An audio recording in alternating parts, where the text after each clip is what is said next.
Gracias por seguir junto a nosotros en República. Continuamos discutiendo diversos temas de la realidad de nuestro país. Ahora lo haremos sobre las condiciones de seguridad de nuestro país y propuestas de ley para la prevención de la violencia. Un gusto para mí saludar a Héctor Carrillo, coordinador del Programa de Seguridad Ciudadana de FESPAD, y a Saúl Baños, director ejecutivo de FESPAD. Buenos días a ambos, bienvenidos a República. Bueno, muy buenos días, muchas gracias por la oportunidad. Gracias por tomar la invitación, Saúl. Gracias, Carlos, buenos días. Un saludo a todos los que nos ven esta mañana. Bueno, empecemos un poco con esto. Según información que la Policía Nacional Civil ha estado divulgando, por lo menos se registran más de 1.300 personas asesinadas de lo que va del año 2018. Y me gustaría iniciar con esto, Héctor. ¿Cuál es la lectura que FESPAD hace, no solamente del tema de las condiciones de inseguridad y las manifestaciones con las tasas de homicidios, que es uno de los indicadores más utilizados, pero en el transcurso de este tiempo, cómo valora FESPAD las políticas que ha estado implementando en materia de seguridad del gobierno? ¿Consideran que son favorables, desfavorables? ¿Cómo las analizan? Bueno, para nosotros como institución realmente, y creo que para la sociedad en general, es de suma preocupación los altos índices de violencia social que está aquejando al pueblo salvadoreño. Sin duda alguna hay que hacer una lectura de esto, y desde FESPAD, bueno, venimos dándole seguimiento al tema. Y creemos de que si bien se han hecho esfuerzos durante la presente gestión gubernamental, esfuerzos positivos como lo es el plan El Salvador Seguro, también, no obstante ese esfuerzo positivo, también se ha continuado con la estrategia de represión, la militarización de la seguridad pública y bueno, algunas medidas que han tenido algún impacto quizás no necesariamente positivo para reducir la violencia social como tal. El plan El Salvador Seguro, si bien es positivo porque plantea un abordaje integral a la seguridad pública, y de hecho en la historia de El Salvador y durante todas las últimas décadas es la única propuesta que de alguna manera está planteando una estrategia distinta para abordar la seguridad pública, le hacen falta todavía algunos aspectos que mejorar para realmente tener un impacto. Principalmente le hace falta al plan El Salvador Seguro desarrollar las acciones necesarias para recuperar los territorios en las comunidades, pero recuperar los territorios en las comunidades no implica militarizar, no implica necesariamente la presencia policial, que es necesaria, pero recuperar los territorios más bien pasa porque las instituciones del Estado estén presentes en los territorios atendiendo las necesidades de la población. Eso es lo que realmente puede tener un impacto en las causas estructurales de la violencia. Las comunidades actualmente se ven asediadas tanto por, bueno, la violencia generalizada, la violencia derivada de la ausencia del Estado, la violencia derivada de la presencia de pandillas y violencia también derivada a veces de las actuaciones de los cuerpos de seguridad. Entonces, si queremos mejorar la situación de la violencia, hace falta impulsar en las comunidades interlocutores válidos que puedan trabajar con las instituciones del gobierno para realizar intervenciones sostenidas en el tiempo. Ese es un aspecto que hay que mejorar dentro del PES, que es una estrategia buena, pero que también se ha desarrollado a la par de viejas estrategias que tienen un impacto negativo en el abordaje de la violencia social. Hay un aspecto, Héctor, que usted ha mencionado, solo se lo consulto, luego paso con Saúl para escucharle también. Interlocutores válidos. Cuando se está refiriendo a interlocutores válidos en un entorno de recuperación del territorio, ¿en quién está pensando FESPAD? Pasa que en el abordaje que se ha hecho a través del plan El Salvador Seguro, las únicas instancias a nivel territorial que existen son los consejos municipales de prevención de la violencia, las cuales articulan a todas las instituciones del Estado y algunos actores de la sociedad civil, como pueden ser organizaciones no gubernamentales que trabajan el tema de la prevención de la violencia. Sin embargo, las estrategias de intervención que se han hecho desde estos consejos no han tomado en cuenta las necesidades de las comunidades, en algunos casos quizás sí, y tampoco le han dado participación directa a actores que están presentes en las comunidades. ¿A quienes nos referimos? A las juntas directivas de las comunidades, a las asociaciones de desarrollo comunal, a otras organizaciones de la sociedad civil que puedan tener algún nivel de incidencia en los territorios. Ese es el eslabón que le hace falta todavía al plan El Salvador Seguro para realmente tener un impacto sostenido en el tiempo en la reducción de la violencia social. Esos interlocutores válidos a los que nos referimos implica fortalecer liderazgos a nivel comunitario. ¿Y cómo los vamos a fortalecer?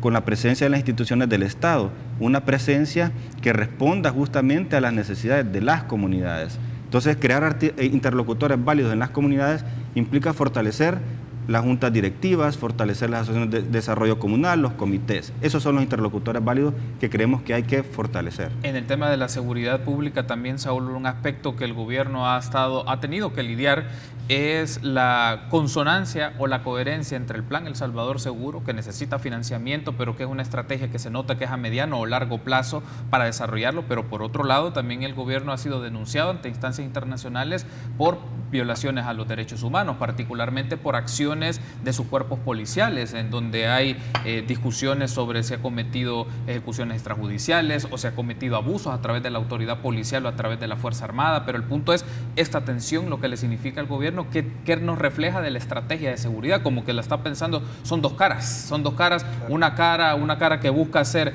mecanismos de prevención de la violencia, buscar entendimientos, pero otra cara que es una cara bastante agresiva. Efectivamente, nosotros como FESPAD consideramos que hay dos dimensiones del análisis en materia de seguridad pública. Uno es el carácter fenomenológico del tema de seguridad pública, centrarse en los hechos. Usted mencionaba y le preguntaba a Héctor sobre el aumento que ha habido en el primer trimestre de 2018 respecto al primer trimestre de 2017. Hay cerca del 20% de incremento de los homicidios. Igual hay ejecuciones extrajudiciales, hay desplazamiento interno. Esos son efectos de lo que no se ha hecho o lo que se ha dejado de hacer. La otra dimensión del análisis es más estructural. Y nosotros como FESPAD nos vamos por esa línea. Decir que venimos trabajando como FESPAD desde hace décadas, porque FESPAD tiene 30 años de existencia. Venimos trabajando desde hace décadas presentando propuestas de política pública en materia de seguridad. La política pública definida como la herramienta que el Estado tiene para atender los derechos y demandas de la población. Allá, recordemos cuando se inició el plan antipandillas en el 2003 con el expresidente Francisco Flores, el número de pandilleros era mínimo en relación a lo que se cuenta hoy. Hoy se contabiliza por miles de pandilleros, de tal manera de que no se ha hecho lo que se debió haber hecho. Las políticas públicas en materia de seguridad deben de tener al menos dos componentes. El componente de la represión, y ahí es donde caen estas prácticas como las ejecuciones extrajudiciales, que son muy graves porque el Estado es el que mata. Hay que decir que también las ejecuciones extrajudiciales las están haciendo personas particulares. Cuando sucede así, el Estado es el que debe de investigar y poner ante las instancias judiciales a estas personas particulares que están ejecutando extrajudicialmente. Pero cuando el Estado lo hace, es mucho más gravoso. Ahí está el caso de Carla Ayala, que es un caso ejemplarizante, no más importante que otros casos, pero ese es un caso ejemplarizante porque hay vinculación de miembros del Estado. Pero volviendo al tema de la política pública de manera estructural, se ha preponderado el tema de la represión. El tema de la represión obviamente es un componente de la política pública, pero se ha abandonado el tema de la prevención, que es algo que nosotros siempre hemos venido empujando. El plan El Salvador Seguro tiene un componente de prevención y nosotros consideramos que es positivo eso. Posiblemente no se estén haciendo las cosas como deberían de ser. El tema de la inseguridad es un tema sumamente complejo. El acercamiento conceptual a lo que se plantea también es complejo. No es lo mismo tener un planteamiento teórico, una construcción teórica y aplicarlo. En el terreno ya sucede otra cosa. Hay ejemplos sumamente exitosos en otras latitudes. Se tiene el caso de Nueva York con el señor Rudolph Giuliani. Él implementó un programa de prevención y fue exitoso. Igual se tuvo en Colombia, en Santa Fe de Bogotá, cuando Antanas Mockus tomó la alcaldía de Bogotá y fue exitoso en el largo alcance. Hay que decir también que la política pública en el componente de la prevención no tiene resultados y efectos de carácter inmediato. Sí lo tiene la represión y por eso es que los funcionarios de turno, las autoridades de seguridad, en los gobiernos que nos han antecedido e incluso el anterior y el actual, se van más por las actividades de represión. veamos un ejemplo concreto, sacar el ejército a las calles. Genera la sensación en la población de que tienen condiciones de seguridad, pero se deriva a que los miembros del ejército también cometen hechos delictivos. Por lo tanto, no se tiene una efectividad en el tema de seguridad pública. Por lo tanto, si no se hace hoy el tema de la prevención y que esto va a tener efectos a 5 o 10 años, así lo plantean los teóricos, de aquí a 15, 20 años vamos a tener más de 60,000 que tenemos hoy pandilleros multiplicados exponencialmente, de tal suerte de que hoy consideramos que debemos de centrarnos en el tema de la prevención. Lo que el gobierno actual ha hecho en materia de prevención, no se ven los resultados en este plazo, sino que posiblemente lo veamos al finalizar la administración de gobierno que va a iniciar en el 2019. De tal manera de que todo el trabajo que se deba hacer debe de ser pensado en una política de Estado. Política de Estado entendiéndola como aquella política pública en donde al menos concurran 2 elementos. Uno, que trascienda una administración de gobierno, es decir, al menos 10 años, y también que participen otros órganos del Estado, otras instancias como el Ministerio Público, la Procuraduría para la Defensa de los Derechos Humanos, la Procuraduría General, la Fiscalía General de la República y también las instituciones independientes.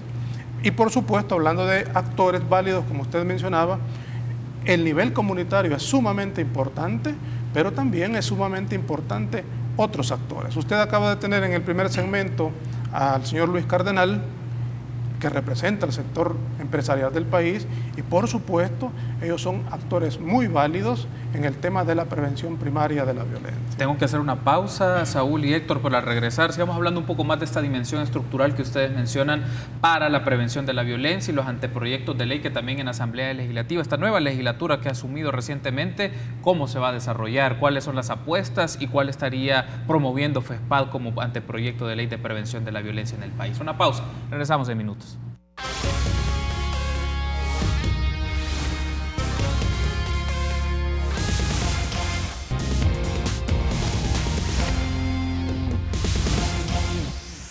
Gracias por seguir junto a nosotros en República. Continuamos esta discusión con Saúl Baños y Héctor Carrillo de FESPAD sobre las condiciones de seguridad del país, pero también los mecanismos de prevención de la violencia. Y retomando un aspecto que traemos del bloque anterior, Héctor, Saúl nos mencionaba que es importante desde la lógica de FESPAD la dimensión estructural para el tema de la prevención de la violencia, la promoción de una política de seguridad ciudadana efectiva en el país, y me mencionabas tú también la importancia de fortalecer los liderazgos a nivel territorial. Lo voy a plantear de esta manera: ¿cómo se puede fortalecer liderazgos a nivel comunitario?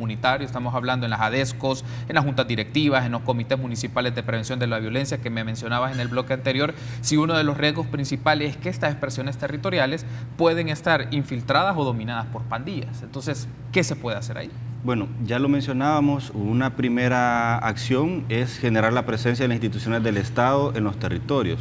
Eso implica llevarle a la gente las instituciones que tienen que ver con salud, llevarle a la gente las instituciones que tienen que ver con trabajo, con vivienda, con educación.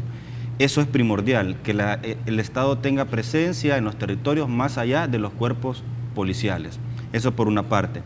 Fortalecer liderazgos comunitarios y crear interlocutores válidos. ¿Cómo se puede hacer? Bueno, es importante que a la par de los programas que se están impulsando, que por ejemplo en el tema de la prevención se están creando espacios de recreación, es decir, hay que ir más allá de crear, de construir en una comunidad X una cancha o un parque, porque eso si bien es cierto, es positivo, pero no basta, no es suficiente para lograr prevenir la violencia. Es necesario impulsar, y voy a utilizar esta palabra porque es la apropiada, aunque lamentablemente está como un poco proscrita, pero es necesario impulsar procesos de diálogos comunitarios entre el Estado y las comunidades. Eso es sumamente fundamental. Hay que ir a hacer un cabildo, si se quiere, ¿no? Y preguntarle a la gente qué necesidades tiene, para empezar a nivel municipal. Aparte de preguntarle qué es lo que necesita, ver con quiénes se va a trabajar en las comunidades justamente para desarrollar lo que las comunidades necesitan. Ahí estamos hablando de diálogo. Además de eso, hay que rendirle cuentas a la comunidad del trabajo que se ha realizado, también para que la comunidad pueda hacer una especie de contraloría social respecto al trabajo de las instituciones. No basta reportar X o Y cantidad de dinero invertido en una comunidad si eso no se ha traducido en la transformación de las personas. Es necesario impulsar procesos de formación a nivel educativo en derechos humanos, también procesos formativos para generar capital social en las comunidades. De hecho, la propuesta que creo que la vamos a de FESPAD, que a lo mejor la discutimos un poco, tiene como objeto, la ley tiene como objeto desarrollar los mecanismos necesarios para crear capital social en las comunidades, con énfasis en aquellas personas que están por X o Y motivo en un nivel de riesgo de estar expuestos a la violencia social, particularmente la de las pandillas, ¿no? Hay un asunto aquí que Héctor ha mencionado, Saúl, y lo quiero combinar para ampliar esta discusión. Hablamos del término proceso de diálogo comunitario, y la realidad es que en las comunidades están las expresiones de las pandillas, son parte de las comunidades. Estamos hablando no solamente de ellos, estamos hablando de sus familias, sus hijos, sus esposas, sus madres. ¿Cómo se pueden articular a estos sectores en este proceso denominado de diálogo comunitario? O de entrada, no deben de ser parte de un proceso de diálogo comunitario, según lo ha planteado FESPAD. Pues nosotros consideramos que el diálogo es sumamente necesario. Es una condición consustancial de todo ser humano, dialogar, comunicarse, que es distinto negociar. Entonces el diálogo tiene que construirse, y acá en el país hay ejemplos exitosos, efectivos de diálogo. Voy a mencionar 3. Okay. 1, el trabajo que ha hecho Alejandro Gutman con Fútbol Forever. Ahí hay espacios de diálogo, de comunicación con jóvenes, a quienes se les ha eliminado los factores de riesgo. Es decir, se les han dado las condiciones para que no tomen el camino equivocado y vayan a estudiar, tengan espacios de convivencia artística, deportiva, etc. Y ahí estamos viendo los resultados, jóvenes insertados a la vida educativa, jóvenes que están en edad de estudiar y que están estudiando, sobre la base del diálogo y la construcción de procesos de paz y eliminación de conflictividad. El caso de la Iberia con el padre Pepe, es una comunidad que estaba totalmente estigmatizada y que tiene a la base el diálogo y también la generación de oportunidades y eliminación de los factores de riesgo, y ahí se tienen los resultados. Y con más propiedad puedo mencionar el trabajo que FESPAD ha hecho en la zona sur del municipio de Ilopango. Estamos hablando del cantón Apulo, que es un centro turístico, en donde conjuntamente con Medipaz, que es una organización de la zona, una organización comunal de base, y donde se ha establecido diálogo con jóvenes que pueden estar vinculados o no a pandillas y por supuesto con sus familiares, porque estos jóvenes tienen una familia, tienen padre, en algunos casos padre, madre, hermanos, tíos, etcétera, una familia primaria, una familia extendida, y que esa familia quiere que sus hijos también sean y se inserten a la vida productiva del país y que lleven el sustento también a su familia. Esos 3 ejemplos que estoy mencionando tienen a la base un diálogo. Por lo tanto, es necesario el diálogo, pero también el diálogo no es únicamente una condición per se en las comunidades, sino que también se debe de dar en la clase política, y algunas veces no hay diálogo. Me quiero referir a la propuesta de ley que nosotros hemos presentado a la Asamblea Legislativa en abril de 2017 sobre el tema de prevención. Esta ley surge a consecuencia de la aprobación que la Asamblea Legislativa hizo en 2010 de la Ley de Proscripción de Pandillas. En su artículo 10 establece de que el Estado debe de normar jurídicamente, es decir, crear una ley que trabaje el tema de la prevención. A raíz de eso, el gobierno actual presentó 2 propuestas de ley a la Asamblea Legislativa. Ha presentado otra, Arena, y otra, el Partido Demócrata Cristiano. FESPAD fue invitado a la Comisión de Seguridad de la Asamblea Legislativa a que nosotros mostráramos nuestra postura en el tema de prevención. Así lo hicimos, y a consecuencia de ello también decidimos construir sobre la experiencia que tenemos con trabajo comunitario de prevención, elaborar nuestra propia propuesta y presentarla a la Asamblea Legislativa. Ahí hay ya 5 propuestas de ley, pero se necesita que también los diputados, diputadas dialoguen, porque también ellos tienen que dialogar y ponerse de acuerdo sobre el tema de la prevención y cómo lo van a tratar desde el Estado. ¿Cómo se puede lograr, Saúl, que la propuesta de FESPAD, los puntos importantes de la propuesta de ley de prevención de violencia, ya que ya introducimos este tema, sean parte de la discusión y sean parte de un formato definitivo de un marco legal? Porque lo que suele ocurrir en la Asamblea Legislativa entre 4 o 5 proyectos es que lo fusionan, combinan y empiezan a quitar cosas, a dejar otras y quizás quitan aspectos relevantes de propuestas que vienen de organizaciones sociales y dejan algunas que a los partidos políticos les interesa. Entonces, ante ese escenario, ¿qué aspectos resultan sustanciales de la propuesta de prevención de ley que tiene FESPAD y que no tienen los otros proyectos y que ustedes consideran estos deben de estar en un marco normativo? ¿Cómo no? Si usted me lo permite, me voy a ir un poquito más atrás en el tema del PES, el programa El Salvador Seguro. Decía en mi primera intervención que es importante atender estructuralmente el tema. Ahora se tiene un rumbo con el PES y hay que darle continuidad. El gobierno que llegue en el 2019 debería de valorar todas las políticas públicas, sin excepción, pero también la política de seguridad. Me parece muy atinado y curioso traer acá a mención lo que ha dicho Rafael Castellanos, que es un representante del sector empresarial de FUSADES, pero también es miembro del Consejo Nacional de Seguridad y Convivencia. FESPAD también es parte. Él, porque escribe, creo yo, en uno de los medios de la prensa nacional, ha dicho las bondades que tiene el PES y ha manifestado de que el gobierno entrante debería de retomar el PES. Hay que ponerle atención a eso, porque hacerlo implica darle continuidad a una política pública y darle el sentido de política de Estado. Ahora bien, con el tema de la ley, nosotros como FESPAD estamos claros de que con esta propuesta de ley de aprobarse no vamos a resolver el problema, pero vamos a contribuir a ello.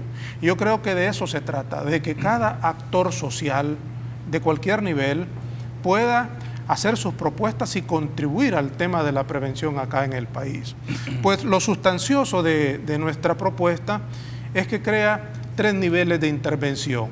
Uno es la creación del Consejo Nacional de Prevención, que es o sería el ente encargado de orientar estratégica y políticamente todo el trabajo de prevención. Hay un segundo nivel que es una especie de secretaría ejecutiva, que es la que pondría en operatividad el tema de la prevención, y un nivel más comunitario, municipal, que es lo que refería Héctor en su intervención. Ahí, a nivel de práctica, se tendría el tema de la prevención con los consejos de prevención municipal, que son unos actores sumamente válidos acá en el país. Y por supuesto también la participación ciudadana. De tal manera de que esa estructura, obviamente dotada de un presupuesto y de aspectos procedimentales que podrían ser aplicados a través de la aprobación de distintos reglamentos, se tendría un sistema que de manera progresiva se pudiera ir implementando en el país. Y aquí vuelvo y repito a decir de que no se espere resultados de corto plazo. Estamos haciendo el tema de la prevención para 5, 10 años. Hasta entonces se tendrían resultados de lo que se haga o de lo que se deje de hacer. Tengo que hacer una pausa, pero al regresar me gustaría, Héctor, que hablemos un poco este mecanismo de prevención de la violencia, cómo coincide con mantenerlo económicamente viable, pero también cómo se va desarrollando territorialmente, considerando que uno de los actores claves son los gobiernos locales. Tenemos que hacer una pausa, regresamos en minutos.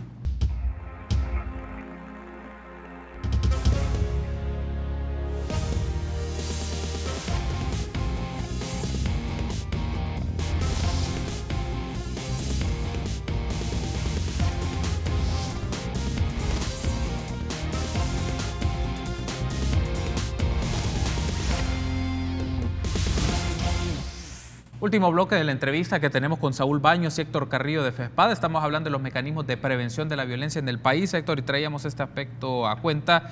¿Cómo se puede lograr en la propuesta de FESPAD sustentabilidad financiera? Porque el Estado necesita ingresos y una distribución adecuada de estos ingresos para que se trasladen políticas de prevención.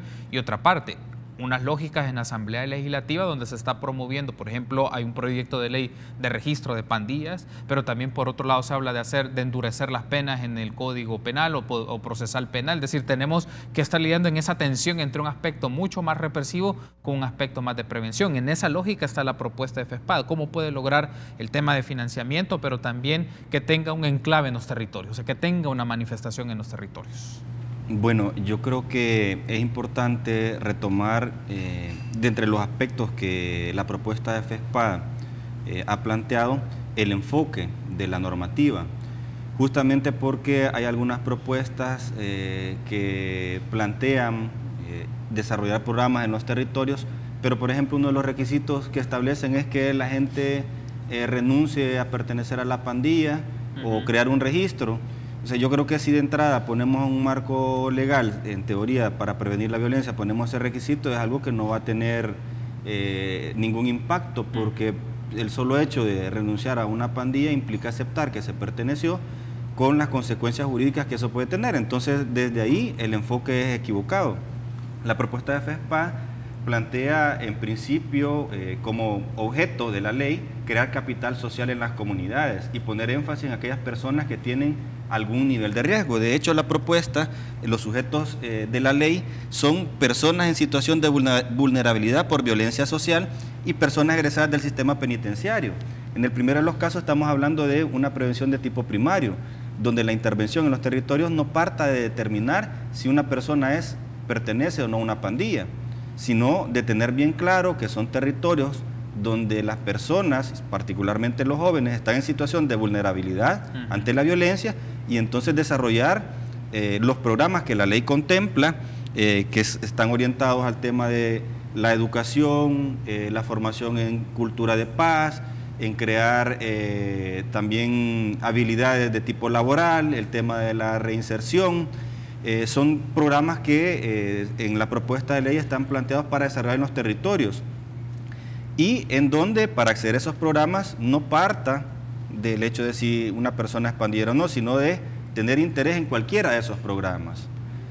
De hecho, eso está amarrado también y por eso insistimos en el enfoque de prevención, que las personas que participen en esos programas, el mismo Estado genere condiciones para que puedan insertarse al mundo laboral. Es decir, yo me voy a insertar al mundo laboral no porque pertenecía a una X o Y estructura, sino porque participé en un programa que me generó habilidades, me generó valores, principios y por ende, y por estar en una situación, en una comunidad, en una situación de vulnerabilidad, el Estado realiza algún esfuerzo para cambiar mis condiciones de vida. La ley prevé, por ejemplo, dar algunos incentivos a empresas que le den oportunidades laborales a personas que estuvieran en estos programas, que no necesariamente tiene que ser una persona que fue pandillero, porque eso también sería un error, elaborar una ley que solo le dé oportunidades a personas que han estado en una pandilla. ¿Y qué pasa con el resto de jóvenes? Pero tampoco vamos a excluir a las personas que o hayan estado en una pandilla o estén en riesgo de pertenecer. Entonces, darle oportunidades a la gente a partir de que participó en un programa X. Hay jóvenes que simple y sencillamente no tienen una oportunidad de educación o una oportunidad laboral. Entonces, este sistema que nosotros estamos proponiendo tiende a eso. También plantea incorporar a los grupos familiares en las actividades de prevención de la violencia, cosa que no se ha estado haciendo, no se ha estado fomentando. Y plantean el tema de financiamiento, que se financie con fondos del Estado, pero también con fondos de la cooperación internacional y fondos privados también que puedan plantearse para apoyar este tipo de proyectos. Hay un aspecto que quiero aprovechar, Héctor, de la mención para que Saúl nos ofrezca esta idea.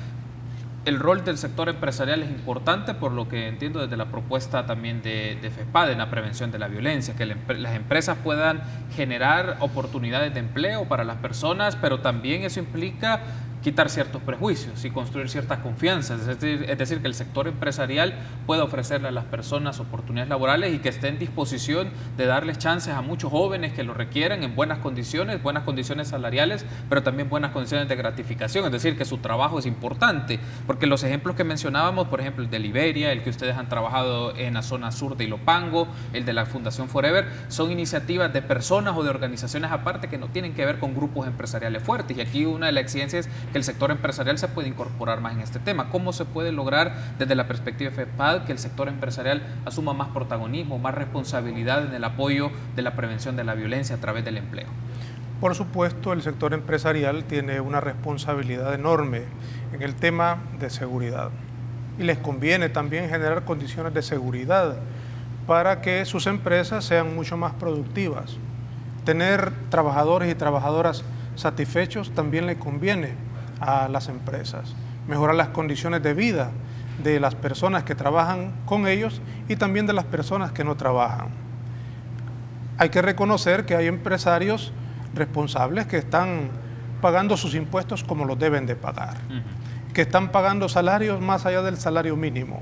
Eso es generar condiciones y eliminar factores de riesgo estructural, que está dentro de la dimensión de prevención primaria.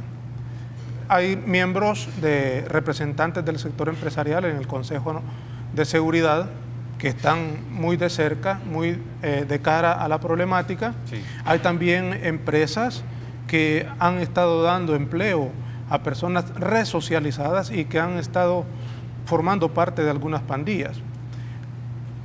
Fútbol Forever, el padre Pepe, en la Iberia, tiene apoyo empresarial de algunas empresas y se ve la responsabilidad.